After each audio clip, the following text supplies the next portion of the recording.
Hey folks, you are very welcome. I'm really hoping that you're seeing me. I'm hoping that this is all going out.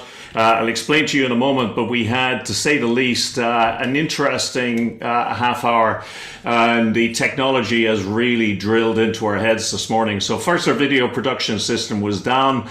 Then we decided we'd stream out of directly out of Zoom, and it said, you don't have permission to stream. So I had to go back in and try and reset up everything and so on. So bottom line is, and I'm going to ask Elaine to open up her mic and just tell me, is she seeing us streaming? Are we going out there, Elaine? I'm seeing us, Derek.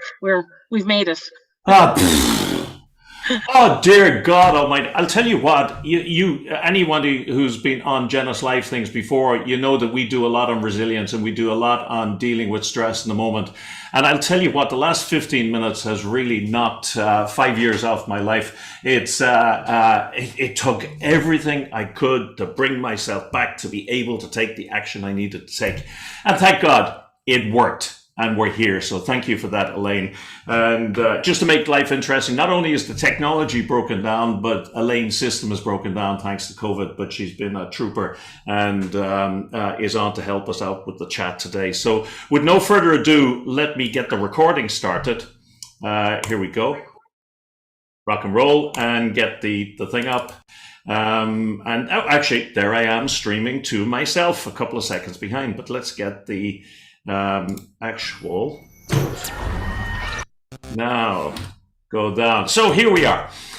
So no fancy stuff this week, no standing in the virtual studio, none of all the gadgety stuff that I love. It's going to be pretty much a straightforward looking Zoom style environment. But you know what?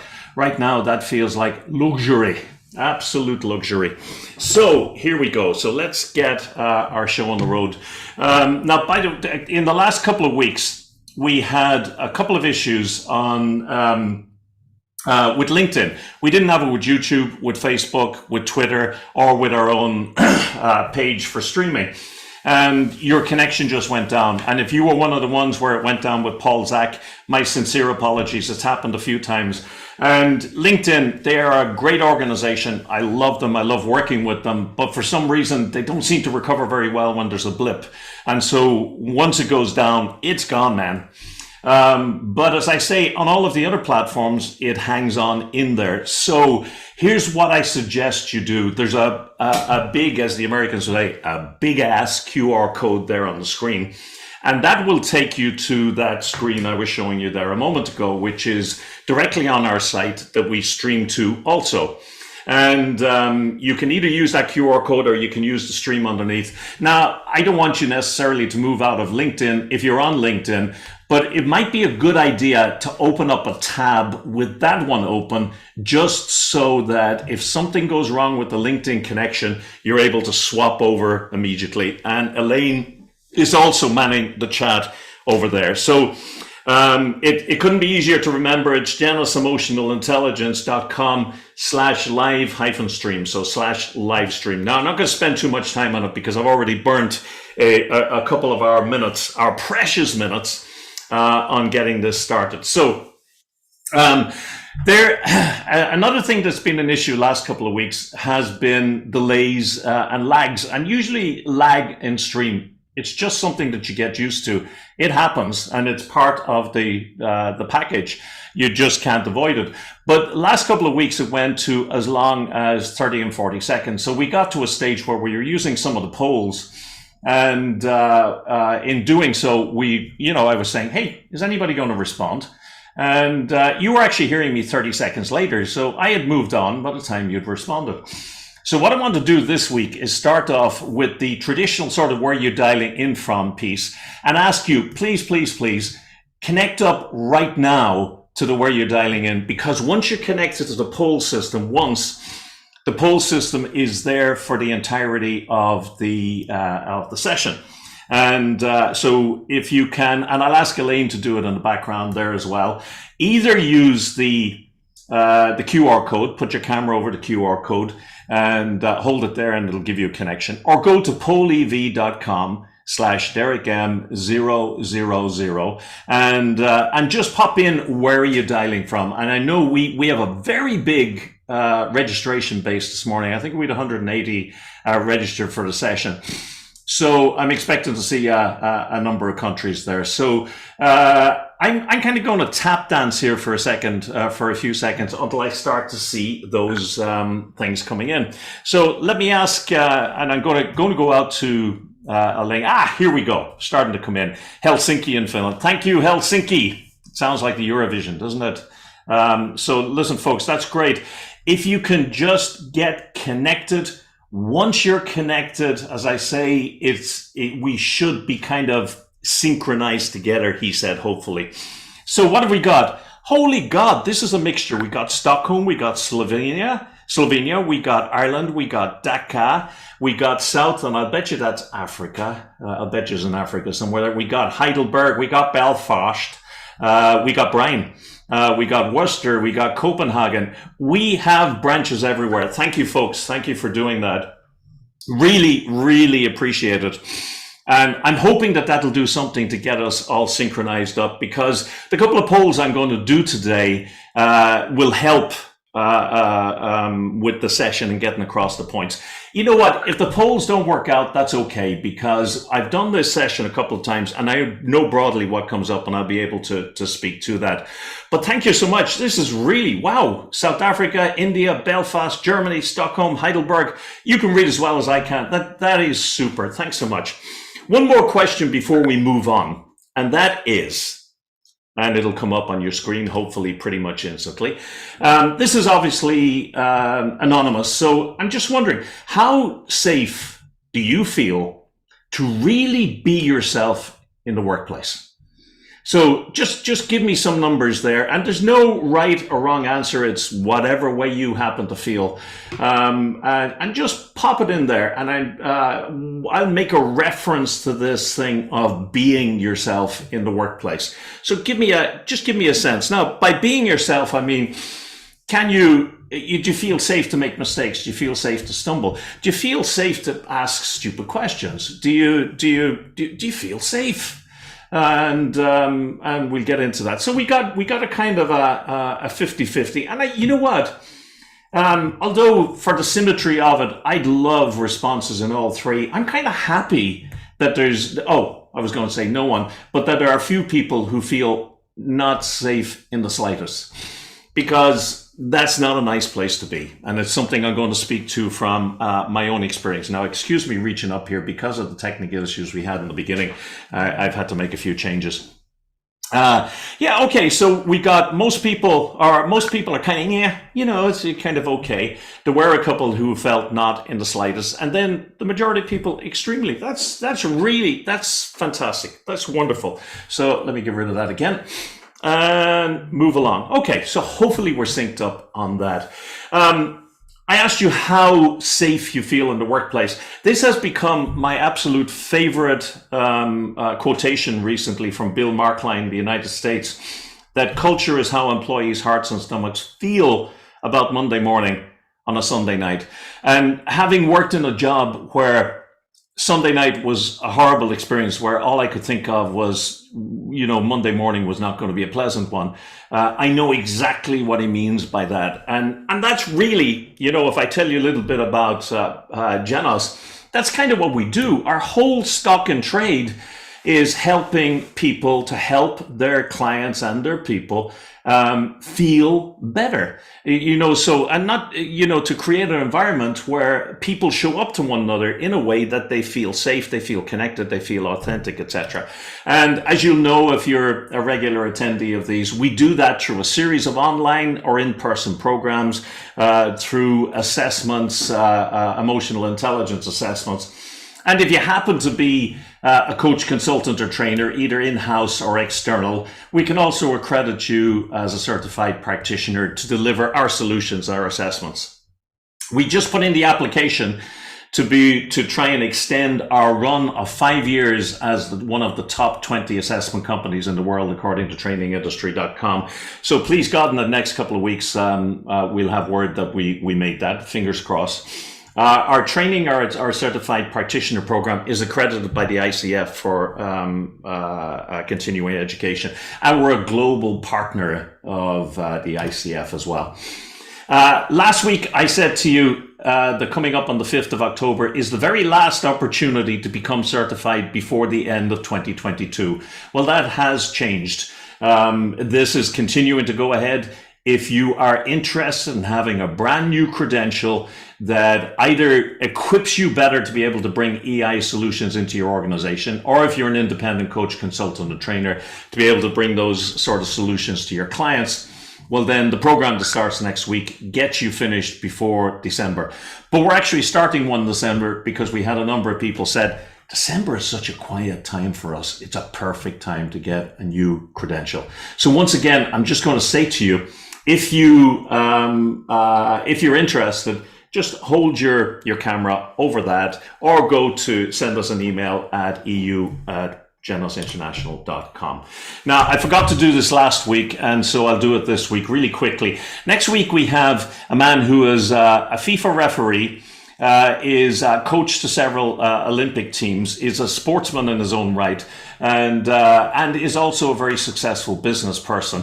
And he focuses in the area of performance, not surprisingly. And what he's going to talk to us about is the lessons that we can learn from sports performance coaching, and the lessons we can learn from that we can apply into business.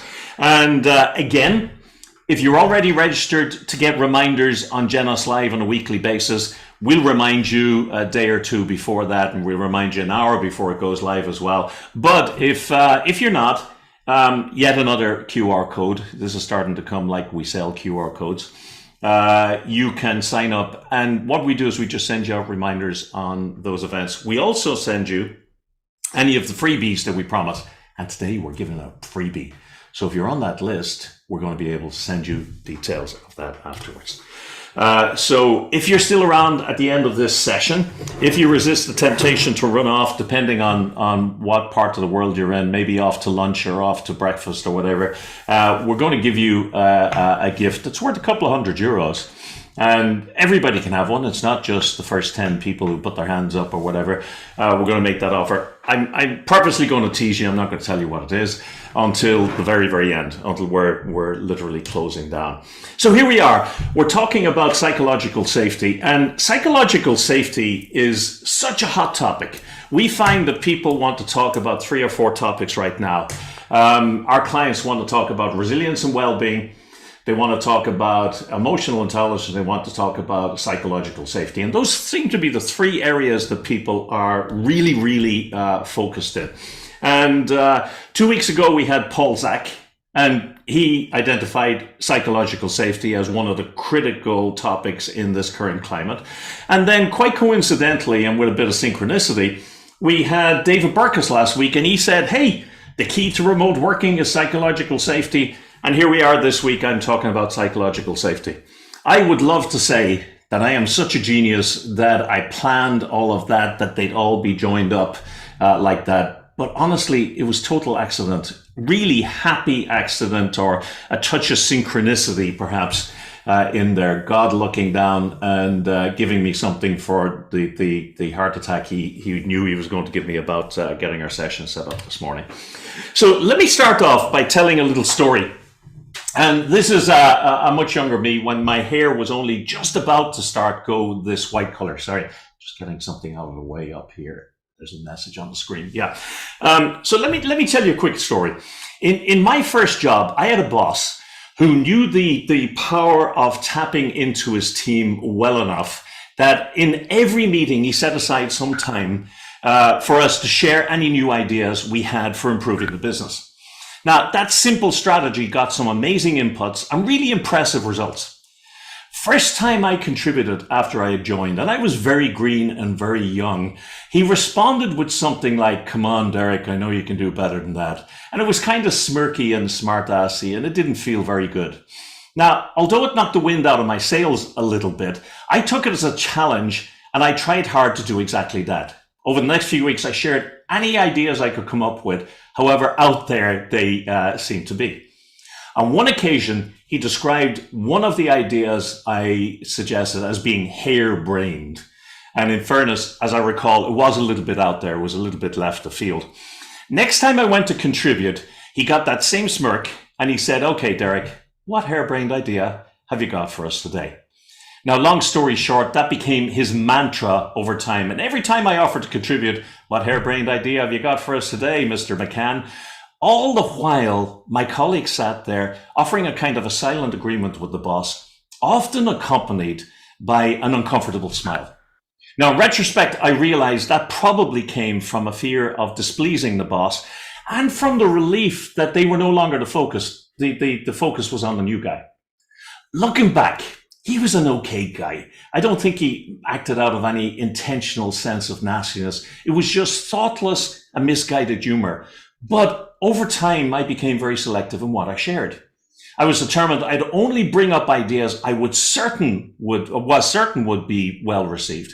And as a result, I often heard others contribute ideas that I had thought of before. But I held back, afraid that they might not be good enough. Eventually and ultimately, I stopped contributing altogether, and I tried to coast through those meetings, making myself as small as I could, trying to make no eye contact, too afraid to say anything that would draw attention to myself and make me feel uncomfortable. In the end, I found those meetings such a source of anxiety that I left a company that I loved with people that I really liked to try and find a job where I felt more comfortable. And I was successful, thank God. I'm wondering, have you ever had that experience where you've had something you said dismissed or ridiculed? Have you ever been made to feel like you don't belong? Have you ever felt stupid because of somebody's reactions to your ideas or opinions? Have you ever known the answer to a problem but felt afraid to say anything? If so, don't worry, you're not alone. And let me show you how unalone you are. Again, if you go back to your phone now, and you look, you'll see that the poll has changed. And do me a favor and just give me some responses. Have you ever had any of these experiences? Have you ever known the answer to a problem but felt afraid to say anything? Have you ever found yourself in trouble for challenging the way we do things around here? Have you ever been ridiculed in front of your team members? Now, you can select as many of these as you want. Have you ever held back so as not to look stupid? Have you ever been negatively stereotyped? And you can read them as well as I can. And let me tell you ahead of time, just as it's going up and you're flicking up and it's starting to kick in, let me tell you, when we do this, and particularly with big groups, we find that most people have had most of these experiences at some stage or other. They've felt, they've had one or more of these at some stage or other. And I can see as a group that you're no different. Now, the one that's at the top there is really interesting, knowing the answer to a problem, but felt afraid to say anything. And that kind of ties back a little bit back into what I asked you at the beginning, do you feel safe in your current workplace? So you can see there, most people are having pretty much, have had pretty much these experiences. Now, I'm going to move along, and apologies if you're still in the middle of plugging that in, but it's about to change, and it's going to change to a slightly different question. So I want you to think back to a time when you had one or more of these experiences. Maybe one of the emotional ones, like being negatively stereotyped or gotten a hard time for making an error or feeling like you don't belong. And just tell me, you can put in 3 bullet points, 3 words. How did it make you feel? So just give me a couple of words for how it made you feel on that. And I'm not going to suggest any words because I don't want to bias things. So yeah, okay, angry, thank you very much. Small, yeah, and you know what? You'd be surprised how often small comes up. Frustrated, angry, unmotivated, frustrated, weak, small, disengaged, angry. What else have we got? Something new came. Unlovable, insignificant, weak, small. I think it's safe to say that when we don't feel safe, when the impact of these things that happen to us when we don't feel safe hit us, they don't tend to put us in a good place. And one of the things that we know from the social sciences, to quote Ben Palmer, and it's one of his favorite lines, one of the most robust findings in the social sciences is that the way people feel has a direct impact on the extent to which they engage and the performance which they deliver. And if you're feeling stupid, and look how big stupid is there, if you're feeling disengaged, small, weak, insignificant, bad, hesitant, anxious, yada, yada, yada, yada, yada, if you're feeling all those things, I don't care who you are. We're not covering it today, but the neuroscience shows you are incapable of bringing the best version of yourself into the workplace. When you're under that pressure, you're spending more time self-censoring and covering your behind, if you like, CYA, to make sure that you don't experience these emotions that we just don't want to feel. And they're pretty powerful emotions there. Now I'm going to move on from those, even though I can almost feel the emotion coming out through the screen because it's still continuing to kick up there. But look at the first 5 or 6 before we go.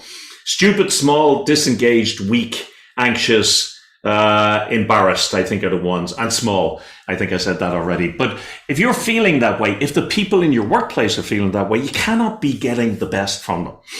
Now, a couple of years ago, a project which got a lot of attention over the last couple of years in Google, it was called Project Aristotle, set out to try and figure out how to build the best team. And they assumed that they would find, when they analyzed 180 teams, they assumed they'd find that it was a specific combination of people or personalities, or people and personalities, or people, personalities, and skills that that made for successful teams. But they found that no, actually, who's on the team doesn't matter. There are 5 things that make a difference. Now, because we're under the hammer time-wise, I'm not going to define all of them in great detail, but let me tell you what they were. 5 things. Impact.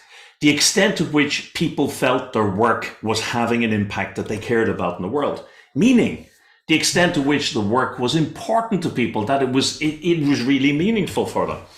Structure and clarity, knowing what was required of you, to what standards, how it would be rewarded or not, and getting feedback. Dependability, the sense that the people around you would not let you down. But the number one determinant of team success, and it was more effective, more predictive of team success than the other 4 put together, was psychological safety.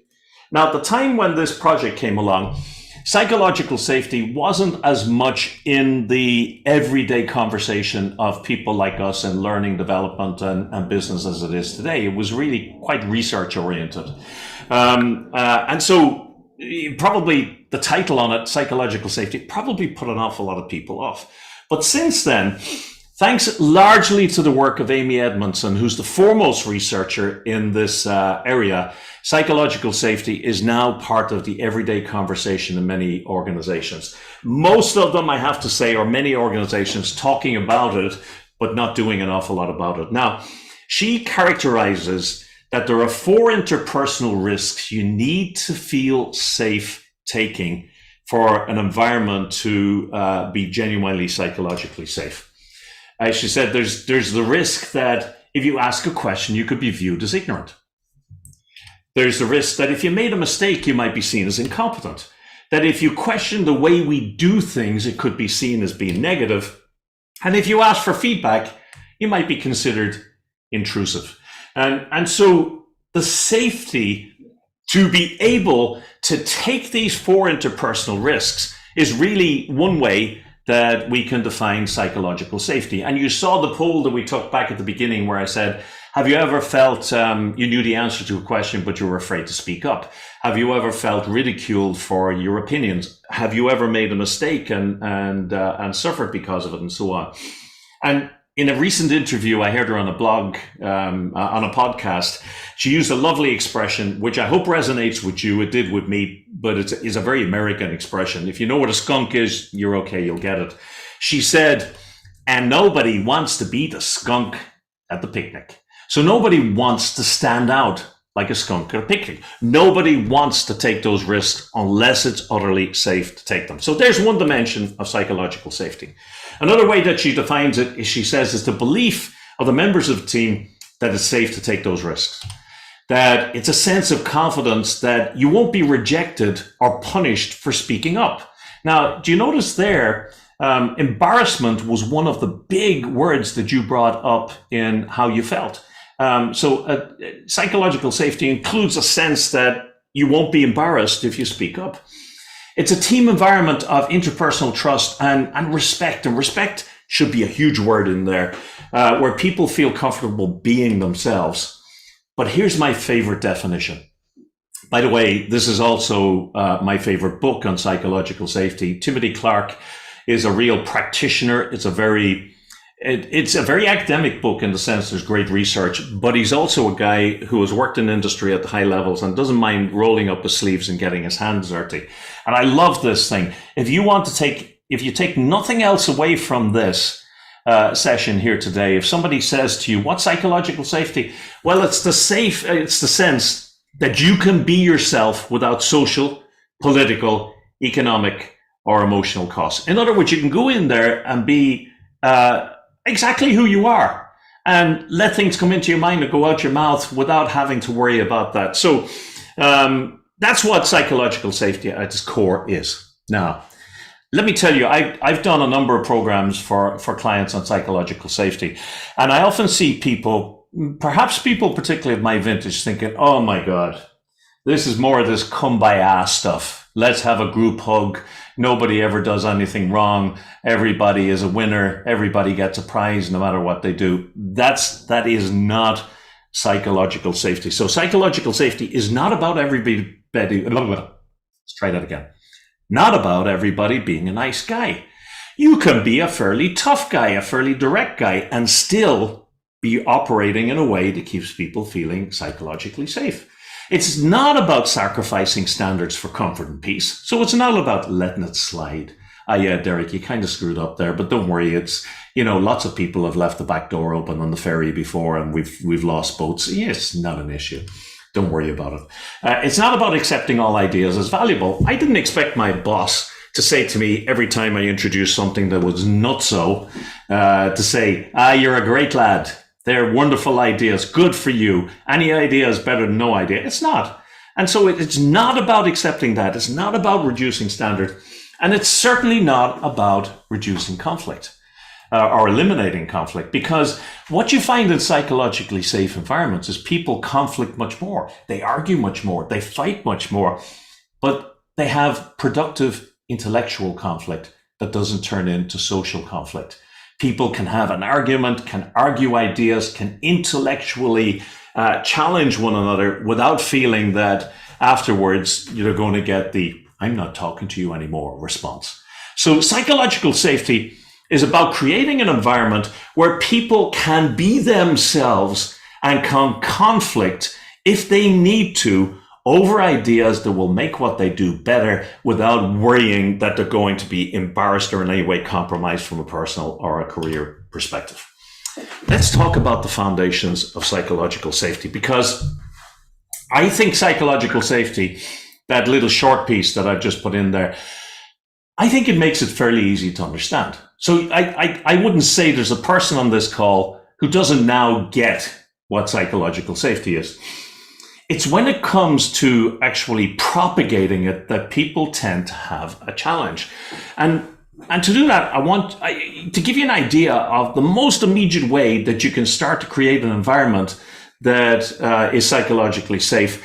I'm just going to introduce you to one of the foundations of psychological safety. So, first thing I want you to do, okay, if you have a pen and paper, this would be useful to have it. In fact, it won't just be useful, it's absolutely essential. So please grab a pen and paper, unless you got a photographic memory.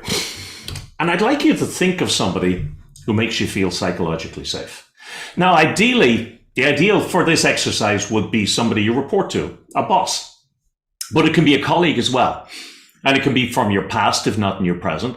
And if you can't think of anybody, God help us, if there's nobody in your working life and never has been somebody who made you feel psychologically safe, remember, that's being safe to be yourself without fear of any sanctions if you make a mistake or drop the ball.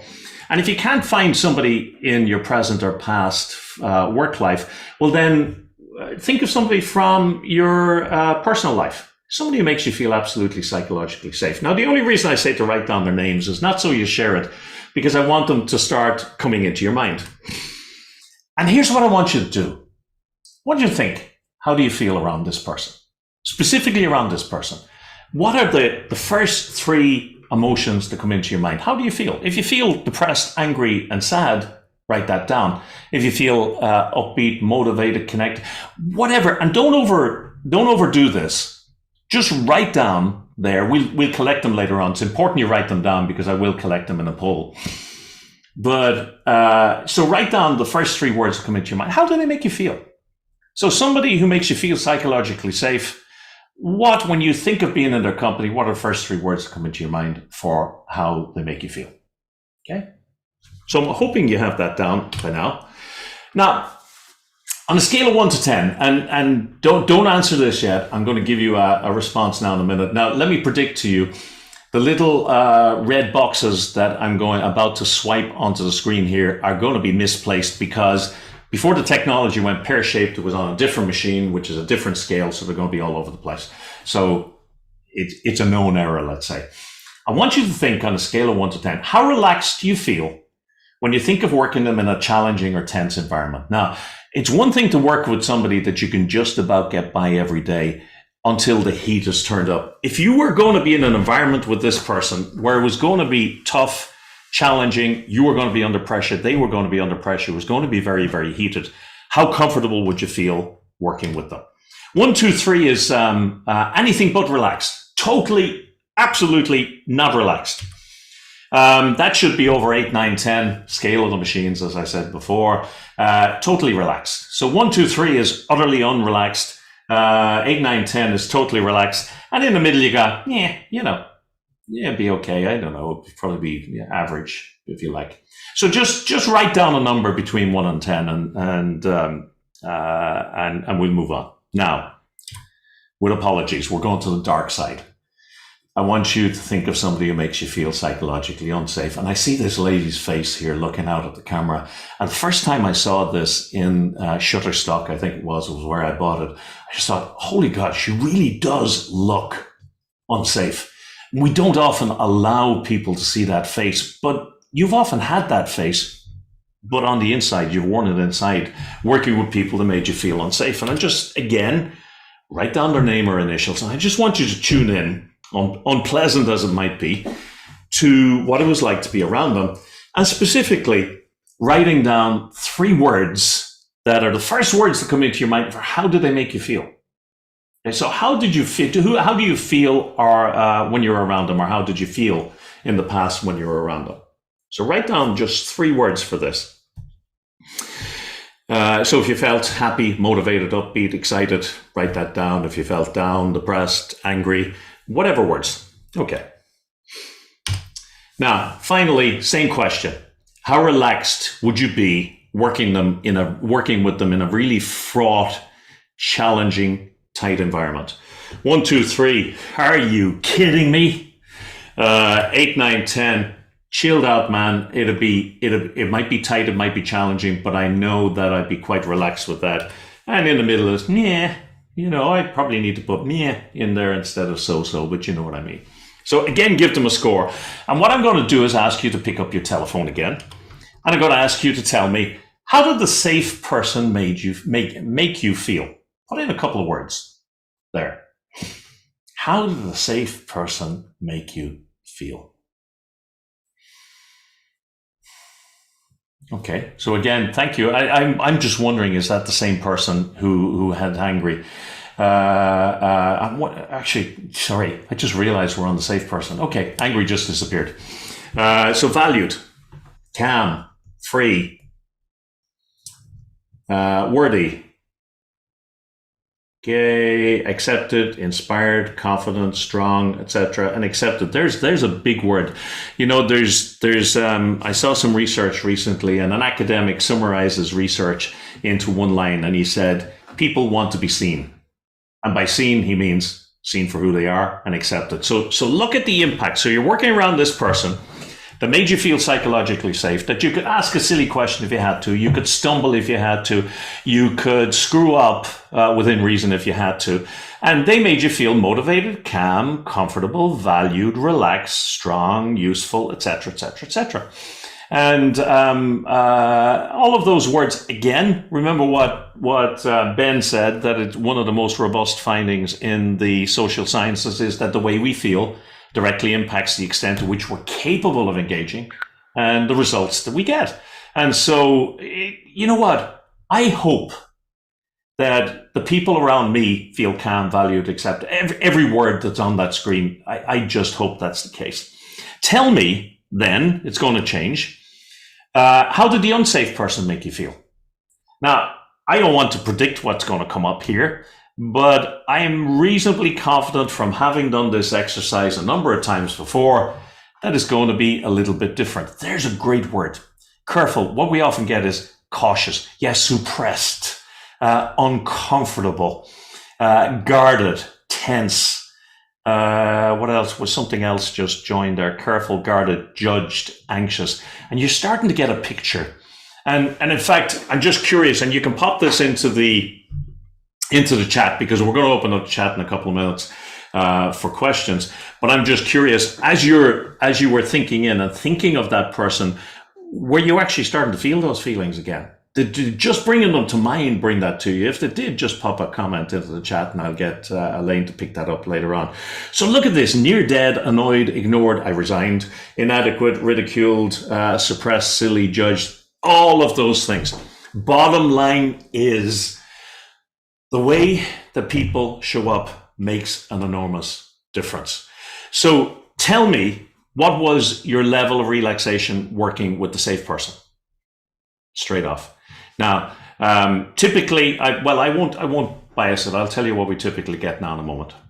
Give it a moment. Okay, so we're getting close to it. Where we tend to get is the majority, if you add them up, the majority of the scores tend to be an 8, 9, 10. And then you have a sprinkling of other ones like you have there for 6 and 7 and so on and so forth. And that's interesting, but it's much more interesting when you compare it to the, here we go. In fact, it's classic 8, 9, 10.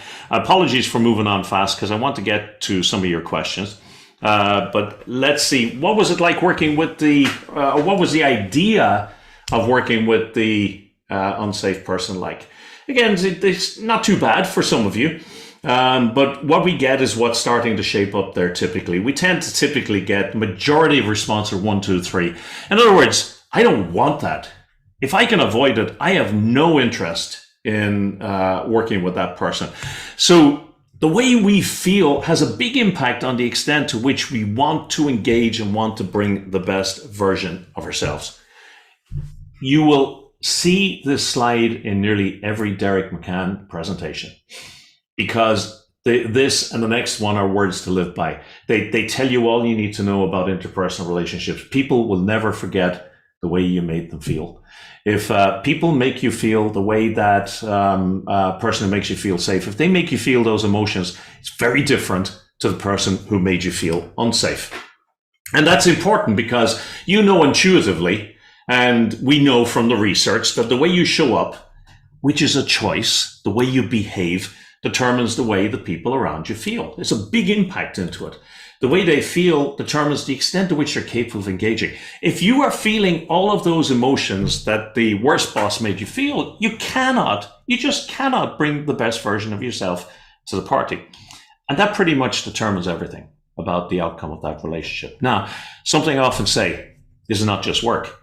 This is the way you show up to your kids determines the way they feel. The way they feel determines the extent to which they engage. The way you show up to your partner, the way you show up to people, your friends, your family.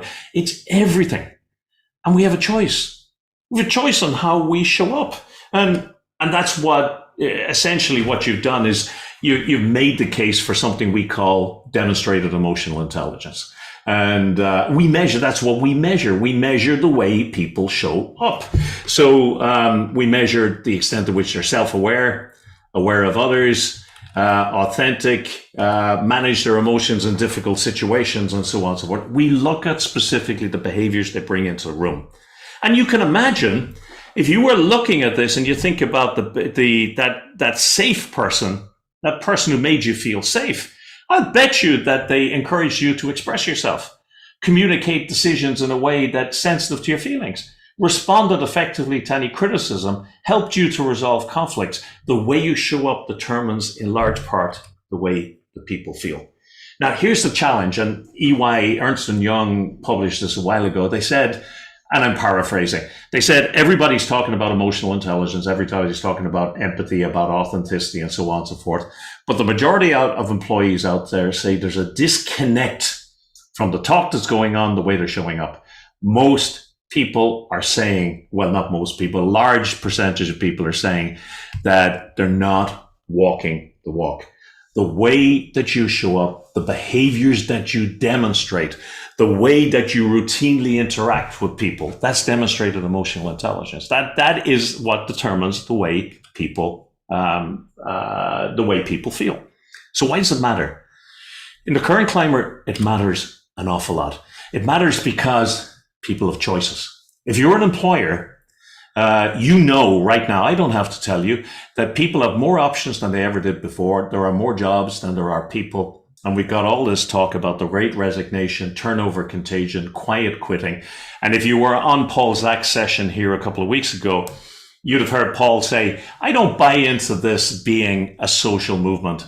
Turnover contagion, the great resignation, and quiet quitting is a failure of leadership. And I would say, following what Paul said, it's a failure in the way that leaders show up.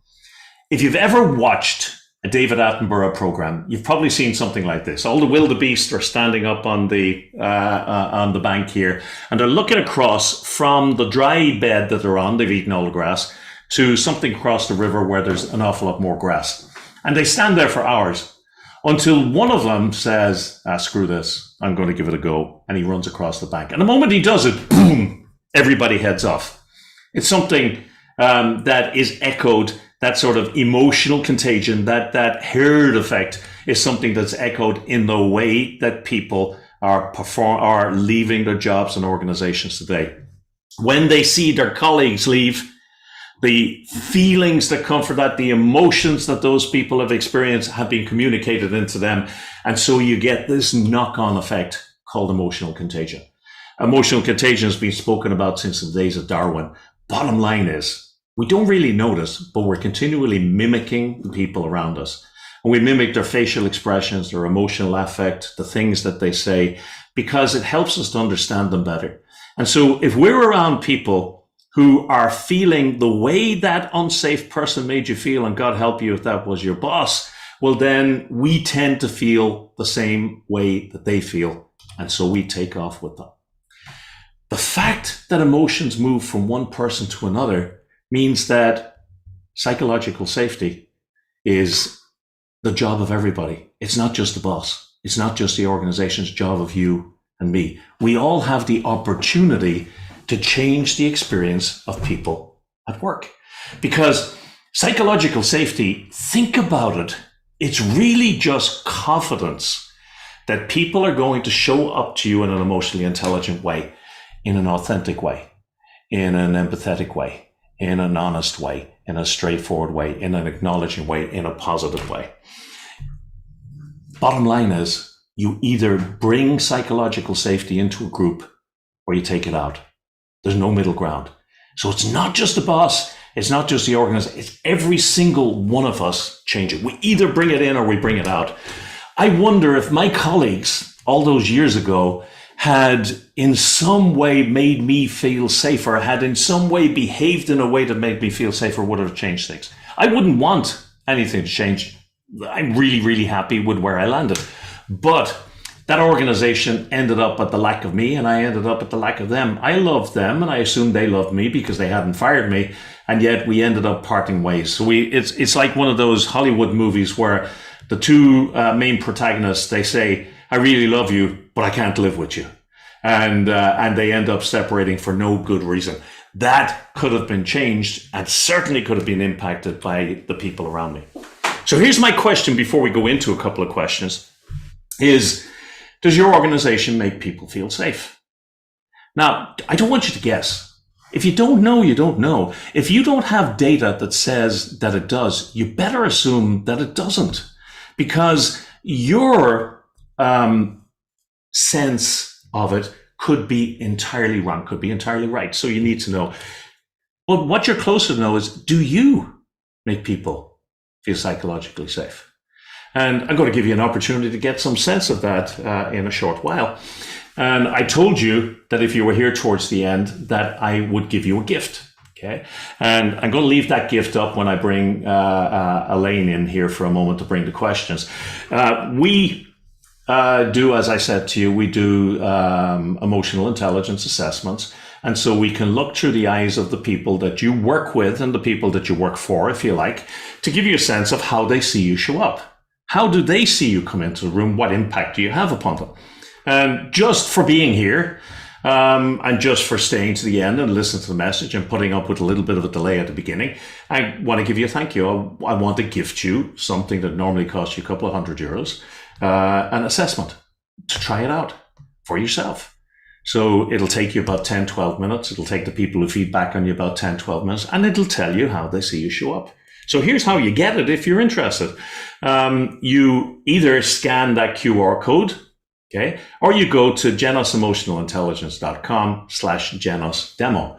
Now, good thing, if you're already signed up for reminders from Genos Live, here's the great news. You don't have to scramble to get that, to get yourself into or get that QR code into your machine, because we're going to send you that link in the follow-up. So that's a good reason for signing up to the reminder list. But I leave it up on the screen there anyway, and it'll ask you, we need to have your name and your email so we can send you the invitation. And then you'll invite some people to feedback on you, and then we'll send you the report and debrief you through that content. So let me see how we're doing time-wise. You know what? We're doing pretty damn well.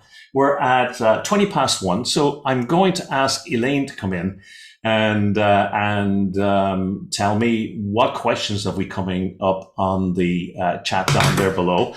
And in advance, again, I want to thank Elaine, because her voice is under a little bit of pressure because of the COVID thing. Elaine, I don't see you right now. Is that intentional? I'm here with you. Hello. There you go. There you go. And I'm glad you got the memo about the black sweater. Good. Yes, yeah, uniform of today. So tell me, how are we doing for questions? Any questions or comments coming up there? So I'm not seeing a lot of questions, but Sylvie Albert just had some nice comments. So when she was thinking of a bad boss, we put it, she said, yes, I did feel all those feelings again when she thought of it. She said, after all these years. So, I mean, that's someone from her past, and those feelings are still front and center in her mind when she thinks of them. And then she also said she wanted to thank you for stating this, that emotional safety is the job of each and every one of us. Okay. Yeah, and it's, you know what, there's so much talk, and thank you for that, Sylvie.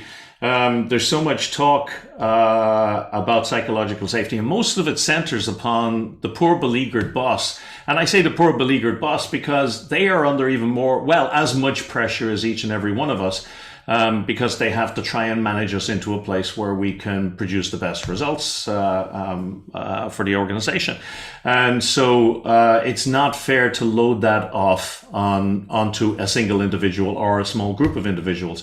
We all make the environment we live in. So thank you for that, Sylvie. Anybody else? A question in from Rinisha. Vulnerability. How does this play a part in establishing psychological safety? Yeah, you know what, Rita? Thank you. And I wonder, is that the Rita that I know from a long time ago, Rita Furlong? I hope so. Oh no, sorry, Rinisha. Oh, sorry, got the wrong person. I'm probably pronouncing your name wrong, and my sincerest apologies. I thought it was an old friend, but now you're a new friend. Yeah, they are all totally interlinked. In fact, in the program that we do for our clients on psychological safety, we have a graph, and I don't have it here, that shows that increasing levels of or psychological safety are only possible when there are increasing levels of vulnerability. So you've got all of these things that are interleaved, are interwoven. So trust is one of them. Without trust, you won't allow yourself to be vulnerable. without being vulnerable, you won't realize what it feels like to be vulnerable. And so you won't have the respect for people around you who trust you and who are vulnerable. And so you get this sort of self-perpetuating loop. And David Burkus last week actually alluded to this. He said about psychological safety, there are two dimensions that you really have to get in place. That's trust and respect. Well, you know, one of the things that characterizes really highly psychologically safe environments is the extent to which people feel sufficient trust for the people around them to be vulnerable and say, for example, if you're the boss, here's the classic one for the boss: I really don't know. Or I don't have an answer for that. Or you know what? I never even thought of that. And that sounds like something really small, but in many organizations, many teams, that's a big vulnerability. Without that vulnerability, there is no psychological safety. So thank you for that question. Yeah, so that's all the questions I can see in at the moment. We have a small delay on our own website, unfortunately. But Chantel has been on there all evening, so she's a trooper. She's hanging on in there with us. So I think, one second now. She said, Lynette says, do you have any data you may share on organizations hiring leaders with high EI versus simply being highly skilled in their areas of expertise? Yeah, really, really interesting question, and I'll ask Elaine to take a note of it, and I'll dig out some stuff on it. We certainly have some data on studies that have been done on the impact that emotionally intelligent leaders have, and you see, for example, there's one of them we have a very nice white paper on, and if you're signed up to Genos Live, we'll make sure that we put a link to that into the reminders. If you're not, it's Genos genosemotionalintelligence.com/live. LIVE, and you'll be able to get onto that page and sign up. But we'll send out the paper because there is a really nice, very data rich study that shows a direct connection between the emotional intelligence of leaders and the extent to which people actually engage with them.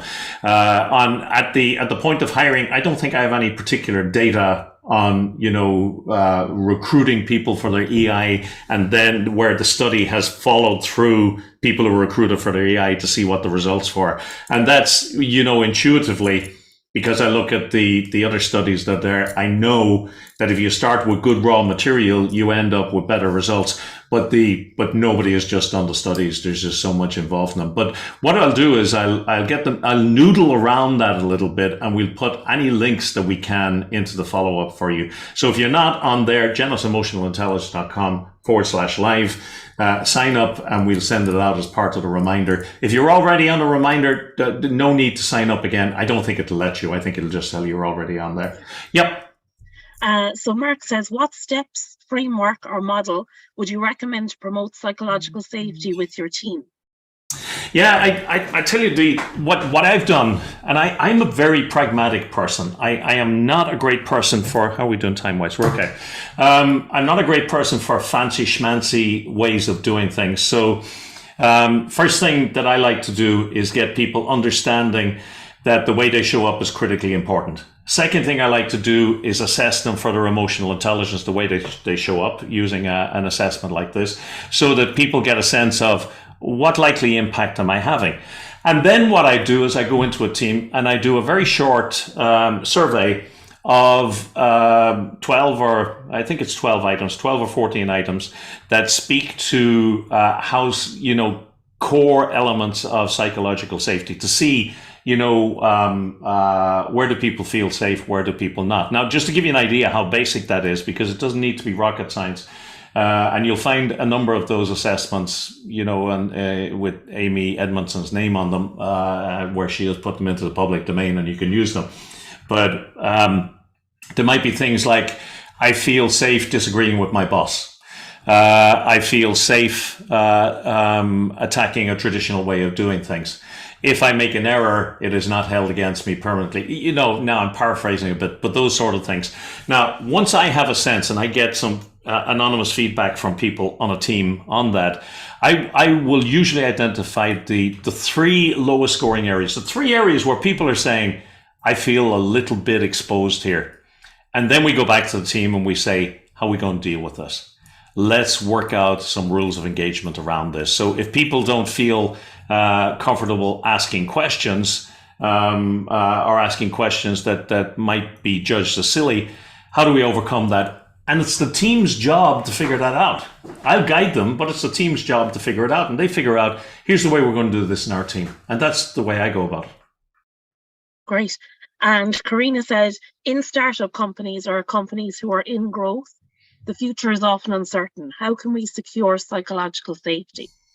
Yeah, uncertainty and psychological safety. Yeah, is there a connection? There is no doubt there is, because uncertainty, you probably know, is the primary driver of anxiety and worry. So, when you live in an uncertain world, the more uncertain it gets, the more anxiously we tend to respond.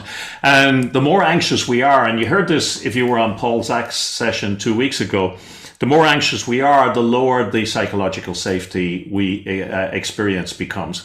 So there is no doubt in the uncertain environment of the new enterprise taking off, it's a bigger challenge than it is in an environment where it's absolutely stable and there's no uncertainty.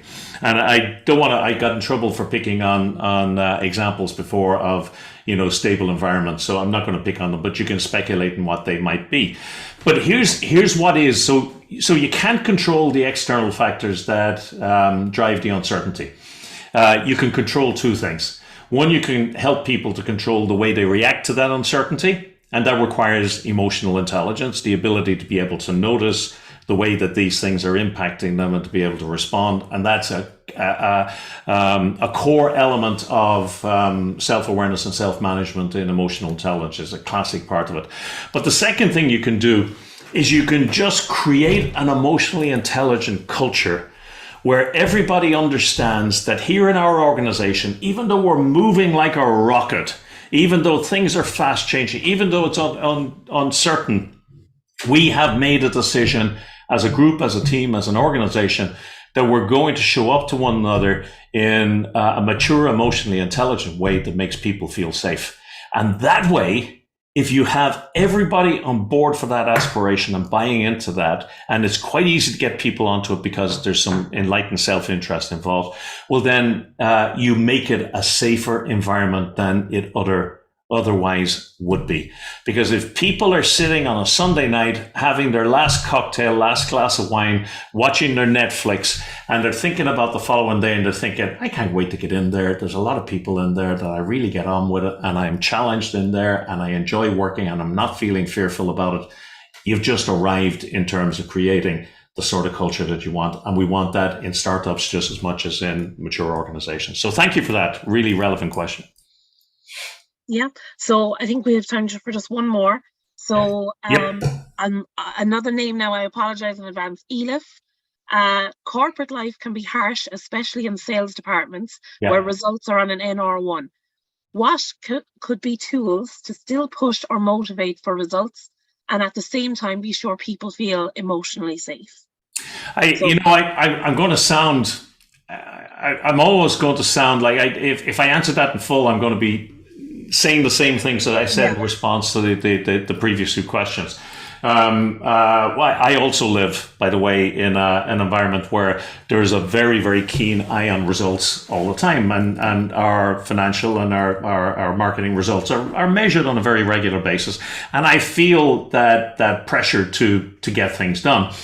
What I don't feel is a lack of safety. I know that the people that I'm working with and working for and working around are all in this with me, and that their motives, if they're putting pressure on me to get results, are, I don't want to say pure, but they're positive and they're noble. They're not about me, they're about the business. If you can create an emotionally intelligent culture, you already set the foundation for a psychologically safe culture, and you make people feel as safe as they can in challenging sales positions. And you're right. The reason that we in sales get the big bucks is because it's tough and because it demands an awful lot. and because it takes something out of you. But it doesn't have to be unnecessarily cruel an environment. You can create an environment where it's tough and it's driving, but it's actually fair and comfortable and safe. Yeah. So then just finally, Brian Armstrong just said, did you say that the Genos EI assessments are highly used as a starting point for gauging psychological safety? He just missed the comment.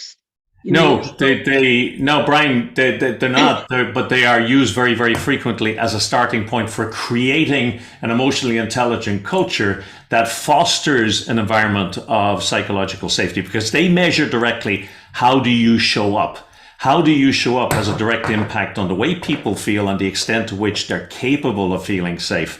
So the outcome of the assessment is an assessment of how are people showing up, and the data to allow you to help them show up in a more positive way. Honestly, there is no psychological safety without emotional intelligence. So the logical place to start is looking at the way people are showing up to one another. Yeah, great. So I think we've answered the questions that came up there. Lots of thank yous. Lots of people really engaged with this session. So, and again, just to remind everyone, the replay is available. I know there's some lagging on our streaming site and our website, so we'll be getting that recording out as soon as possible. We will indeed, and apologies we went over a few minutes. That tech thing just gave us a heart attack. If you haven't run away yet, if you have to run, because I've kept you over. If you don't, do me a favor and give me a little bit of feedback on the session. And let me warn you beforehand, if you say nice things, I'm going to use this in the social afterwards to say, hey, look what all these people said about the session. If you say bad things, it'll be lost forever. But no, seriously, it's always nice to have some feedback like this to try, one, and get people along to topic, but two, to know we're on the right track. So with that, I will thank you. I don't have my fancy schmancy technology working this week, so I can't hit it and do a fancy exit. So myself and Elaine are actually just going to exit off the camera, exit off the mics, and I'm going to leave that poll up there just for a few seconds in case anybody wants to contribute. And next week we have Jeff Burrs, who is that FIFA referee and Olympic coach, and looking forward to seeing you then. Until then, as they say in Texas, y'all have a nice afternoon. Take care, folks. Bye-bye.